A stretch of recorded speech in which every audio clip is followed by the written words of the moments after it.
নমস্কার সবাইকে, আমার নাম অসীম ঘোষ। আজকে আমি তোমাদের সাথে এমন একটা বিষয় নিয়ে কথা বলতে চাই যা আমাদের সবার মনে প্রায় প্রশ্ন তোলে। কি না, এসআইপি আসলে কতদিনের জন্য করা উচিত? 3 বছর, 5 বছর, 8 বছর, 12 বছর, 15 বছর এসআইপি রিটার্ন বিশ্লেষণ দেখানো হয়েছে। দেখা গেছে যে গড়ে এসআইপি থেকে 13 থেকে 16% মতো রিটার্ন মোটামুটি পাওয়া যায়। কিন্তু কি আমরা প্রতি বছরই 13% বা 16% রিটার্ন পাই?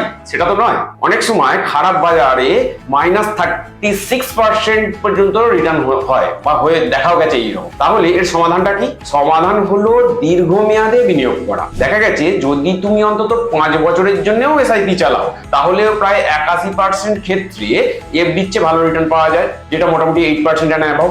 একইভাবে যদি 10 বছর এসআইপি চালাও, তাহলে প্রায় 90% ক্ষেত্রে 10%-এর বেশি রিটার্ন পাওয়া যায়। আর যদি 15 বছর ধরে এসআইপি চালানো যায়, তাহলে প্রায় 90% সময় 12% অ্যান্ড অ্যাবাভ রিটার্ন পাওয়া যায়। তাই বন্ধুরা, সংক্ষেপে আমার পরামর্শ একটাই, যত দিন দীর্ঘ সময় ধরে তুমি এসআইপি চালিয়ে যেতে পারবে, তত ভালো এবং স্থির রিটার্ন পাওয়ার সম্ভাবনাটা বাড়বে। ধন্যবাদ। Mutual fund investments are subject to market risk. Read all scheme-related documents carefully.